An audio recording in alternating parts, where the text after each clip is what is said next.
দেখলেন এখানে আসে কি হচ্ছে আসলে? আসলে আমি বঙ্গমাতা হলের কোনো ভোটার না, কিন্তু আমি একজন স্বতন্ত্র প্রার্থী হিসেবে জাকসুতে সেন্ট্রালে লড়ছি কার্যকরী সদস্য পদে জান্নাতুল মাওয়া শ্যামলী। তো মেইনলি আমরা যতটুকু খবর মারফত জানতে পেরেছি ভেতরে যারা ভোটাররা ছিল যে এইখানে শিবিরের যারা আছে তারা নাকি লিফলেট আজকে দিচ্ছিল, যেটা সম্পূর্ণ বিধি লঙ্ঘন। গতকালই কিন্তু আমাদের প্রচারণা সম্পূর্ণভাবে অফ হয়ে গিয়েছে, আমরা কিন্তু কোনো লিফলেট বিতরণ করতে পারিনি।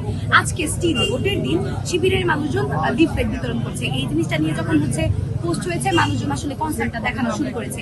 এবং আমরা আরেকটা জিনিস শুনতে পেরেছি যে ছাত্র দলের যিনি ভিপি এবং জিএফ আছে তারা নাকি এই বঙ্গমাতা হলের ভেতরে ভোট কেন্দ্রের ভিতরে ঢুকেছে। আমার প্রথম কনসার্নের জায়গা, সকাল থেকে মেয়েদের হলগুলোতে ছেলে সাংবাদিকদের ঢুকতে দেওয়া হয়নি সেফটি ইস্যুর কথা চিন্তা করে। মেয়েদের হলগুলোতে তো সবসময় মেয়ে সাংবাদিক ঢোকার কথা, কিন্তু তারপরে ছেলে সাংবাদিক ঢুকছে, সেটা কোনো সমস্যা না। তাহলে মেয়েদের হলে কিভাবে একজন ছেলে যিনি প্রার্থী তিনি ভোট কেন্দ্রের ভিতরে ঢুকে পড়ে, এটা হচ্ছে আমার প্রশ্ন।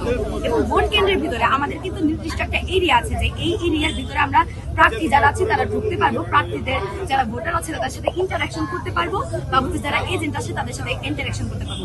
ভোট কেন্দ্রের ভিতরে ঢুকে কিন্তু আসলে কোনো রকমের প্রভাব বিস্তার করার ভোট কারচুপি তারা করতেই পারে। কেননা তারা এই যে দেখেন, আমি সকাল 9টায় ভোট দিয়েছি সুফিয়া কামাল হলে, তাদের পার্মানেন্ট মার্কার দিয়ে সুফিয়া কামাল হলে আমি ভোট দিয়েছি, পার্মানেন্ট মার্কার দিয়ে তাদের এখানে দাগ দেওয়ার কথা।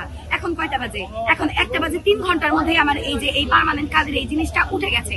তাহলে এখন যদি আমি লাঞ্চের পরে যে আরেকজন বলি যে আমার ভোট দেওয়া হয়নি, আমি আবার ভোট দিতে চাই, যেহেতু তারা 10% বেশি ব্যালট পেপার ছাপিয়েছে, তাহলে তারা আমার ভোট দিতে বাধ্য। তাহলে ভোট যে কারচুপি হবে না, এই জিনিস আমি কিভাবে বিশ্বাস করবো?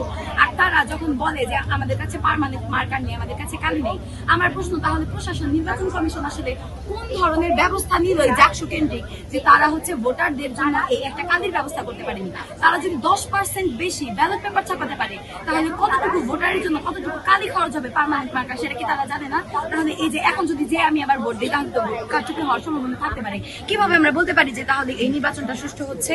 আপনারা কি এই নির্বাচনকে মেনে নেবেন যদি এই যে নির্বাচন শেষে অথবা বর্জন করবেন কিনা এরকম কোনো বর্জন এখন পর্যন্ত আসলে জাকসু বানচালের পরিকল্পনা এবং প্রত্যেকটা জায়গায় এই ছাত্র সংসদগুলো বানচালের পরিকল্পনা চলছে। কেননা এত বছর আমরা দেখে এসেছি খুবই নোংরা ছাত্র রাজনীতি। জাকসু বা জাকসুর মতো রাজনীতি যদি হয়, তাহলে আসল ছাত্র রাজনীতিগুলো প্রমোট হবে, যার ফলে একটি স্বার্থান্বেষী মহলের খুবই সমস্যা হবে। এবং তারা চেষ্টা করছে যাতে জাকসুর মতো রাকসুগুলো যেন বানচাল হয়।